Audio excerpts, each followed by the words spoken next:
has made the connection. Have you made the connection? Apparently so. And look, we gave a little guff to one of the other candidates earlier, who may or may not have not shown because of their fault, but you know what? We heard that Mitt was going to be here, and apparently we got him. I'm honored to get to talk to you, having grown up in Michigan. I'm a little bit younger than you, but I remember your dad's name, and I remember good things being said about your father. Well, thank you so much. My dad was the real deal. He was a man of such character and integrity. I think his reputation has lived well beyond him. He would have been 100 this year, and I'll tell you, I sure miss him right now. Well, I bet you do. Hey, let me ask you this. You're one of the few that's taken a real stand on the borders and security and illegal immigration and dealing with employers directly, but yet the media, they're caught up on this. He might be the last man standing because he's the richest. Everybody else is running out of money, but you keep writing checks. I guess my question is, Governor, why do you think it is that the media wants to make a target out of you because you're successful instead of dealing with real issues that affect Americans every day? Well, that's a good question. I think they forget as well. I've raised more money from contributors than anybody else in this Republican race, and I've got more contributors than anybody else in the Republican race. So I'm pretty proud of what we were able to do, but I do agree with you that one of the key issues that America faces is making sure that immigration works for us, not the other way around. And working for us means that we protect legal immigration, because that's a great source of vitality and strength for our country, but we stop illegal immigration. And I do want to complete the fence. I do want to make sure that we have an employment verification system so employers can know who's here legally and who's not, and then we sanction them once that's in place if they're hiring people who are illegal. And for those that are already here illegally, I'd say to them, get in line with everybody else. No special pathway to become a permanent resident or citizen of this country. Governor, you got a pretty good success rate with taking Massachusetts from having a couple of $3 billion deficit, leaving them in good shape financially. You turn the Winter Olympics around. It's obvious in the business world. You understand it. You get it. You've been highly successful there. What do we need to do to stimulate the economy? And it's got to be better than getting a check in the mail 4 months. Well, that is true, and there are some things we can do to stimulate it short term, but I really would like to emphasize those things that build our economy long term as well.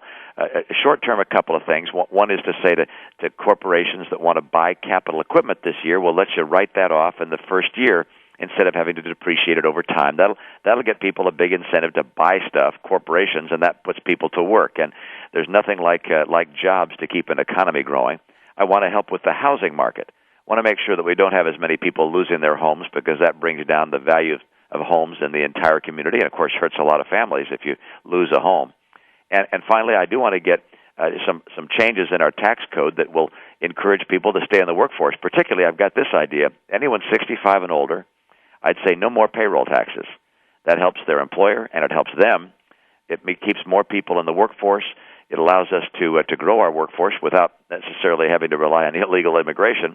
And it also, in my plan, I reduce the tax rate, the lowest tax rate, from 10% to 7.5%, and that puts a little more money in the economy. Anybody can take anything away from how you understand the economy and money. Let's go into an area where some people wonder, and that would be foreign policy and the war on terrorism.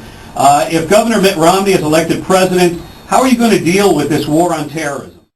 Well, first of all, we're not going to leave Iraq in a setting where Al-Qaeda might take over and be able to recruit and finance and launch attacks against us. So the surge is going to be continued and completed. Secondly, we're going to have to put together something we've not done yet, and that is a coalition of great nations, great free nations, to work together to help eliminate radical violent jihad throughout the world.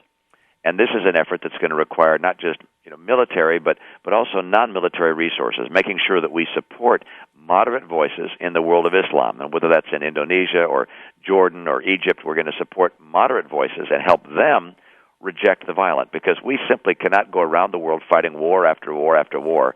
It is the Muslims themselves that are going to have to win this battle against the violence that's within their borders. Question going back to the illegal immigration issue, and I know it was a point of contention between you and a number of the other candidates during the debate.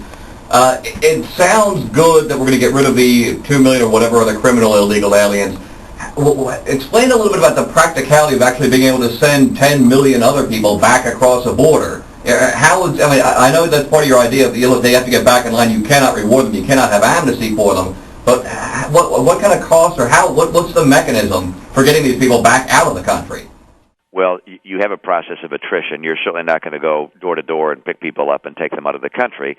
Instead, when you finally have your employment verification system in place, you say to those that are here illegally, look, you've got a specific period of time by which you've got to return home. Let's say somebody has a child in school here, and they've been living here for 10 years. You say, look, you're going to complete the school year, of course, and then you need to return home and get in line and make your application and so forth.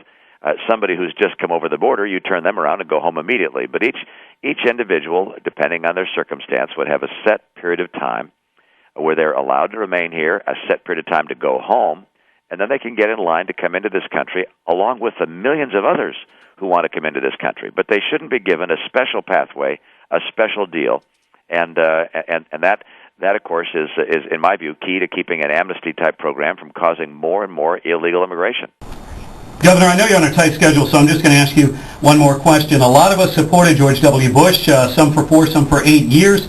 A lot of people voted for him. We were hoping for a fiscally responsible conservative to take the White House, and in some areas we feel like he was successful. We're disappointed in some areas. One of them was immigration. You've addressed that. The other one would be in spending a lot of money. We understand post 9/11 called for some new things, but nonetheless, George W. Bush didn't say no to many spending things.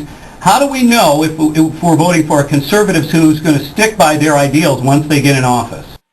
Well, I have pledged to say the following, and that is that, I've pledged to take the following action. It's not just to say, but to take the following action, and that is to limit discretionary non-military spending and inflation less 1%, so even less than inflation. And if I get appropriations bills above that amount, I will veto them. And I like vetoes. I vetoed over 800 items when I was governor of Massachusetts, and so I will veto in Washington, and I'll do it aggressively, particularly if the Democratic Congress keeps sending bills in that are called for massive spending increases. We will just not add more spending. We can't afford, as a nation, to keep borrowing and borrowing and borrowing. It puts us in economic peril and potentially in national defense peril as well. Governor Mitt Romney, we really appreciate your time this morning. Thanks for connecting with the Bob Rose Show today.